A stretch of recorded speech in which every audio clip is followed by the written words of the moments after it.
Hello once again, YouTube. Today we're going over the incredibly challenging Dark Souls 3. This video is simple to review and not much more than that as a result of not having the technical capability of doing an in-depth capture of the game footage. And my upload schedule, I've got to admit, it's been kind of crazy these last few days. But in the future, I will revisit this game and I will really do some more in-depth gameplay so you can see just how truly difficult this is or how bad I'm suck at playing it, depending on how you choose to look at it.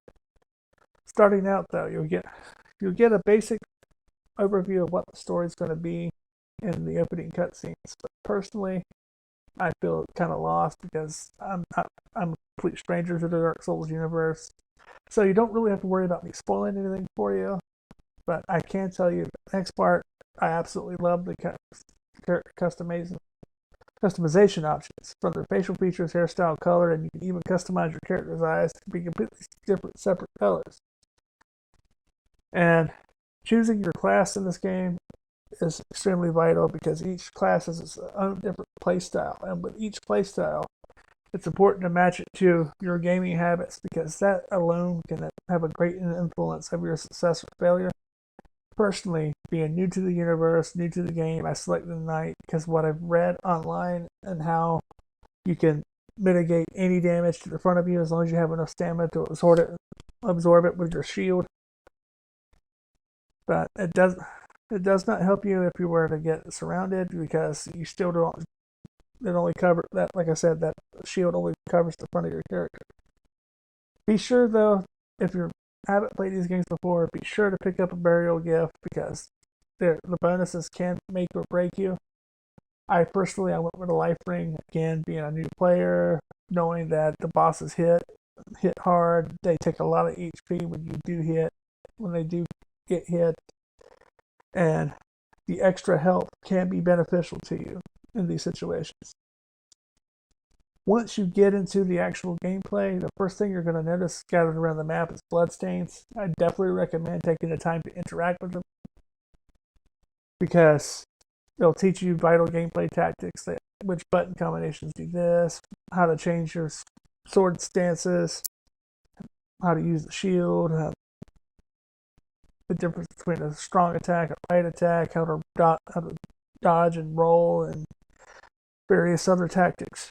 As well as they give you warnings about challenges that may lay ahead of you.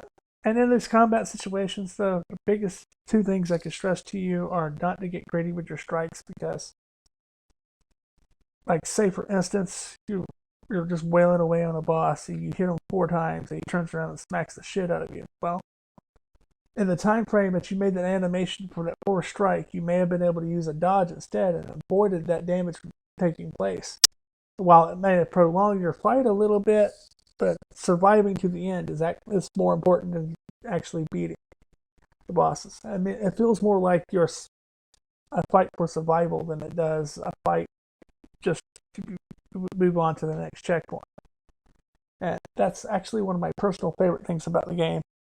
But point number 2 about the combat system is always keep an eye on your stamina gauge and early on do the best you can to get a feel for what moves take away how much of your stamina, because if you in a tight situation, if your stamina gauge is empty, you may as well kiss your ass goodbye because it affects your ability to dodge, it affects your ability to jump backwards, it affects your ability to swing your sword or mitigate damage with your shield. There's so much that the stamina bar governs, and without it, you're lost. Because remember, you only get a small handful of attempts to refill your health bar with the Estus potions, and the only way I've really seen you can fill those is by visiting the bonfires. And well, there's not going to be a save point in the middle of a boss fight.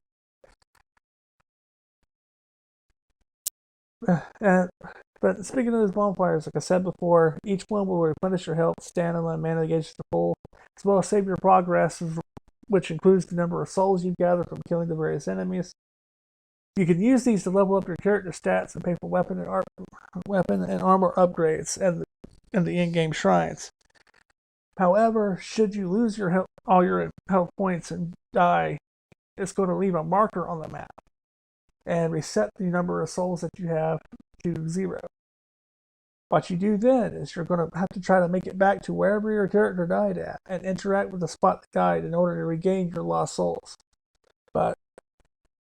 And the challenge to this being that if you were to die again before reaching that point, or for whatever reason you fail to do so, those souls are gone for good, and that point is replaced with a newer point. The most recent point that you died being the only one that exists on the map that you can regain lost souls from. To summarize it all, though, in spite of the ramped up difficulty of the other games in its genre, I believe Dark Souls 3 to be a refreshing change of pace. I absolutely love it so far, even though it has made me want to throw my controller around the room.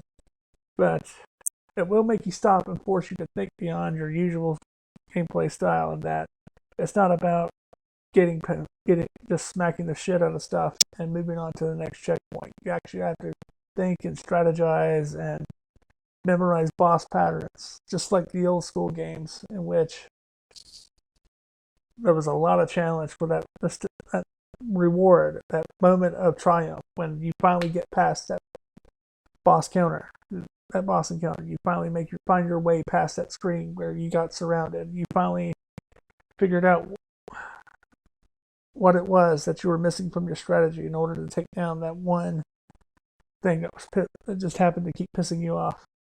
And with all these things considered, Dark Souls 3 is definitely worth putting into your game of machine of choice.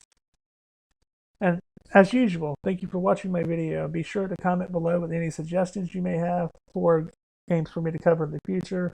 Like the video if you approve, and subscribe if you would like to see more videos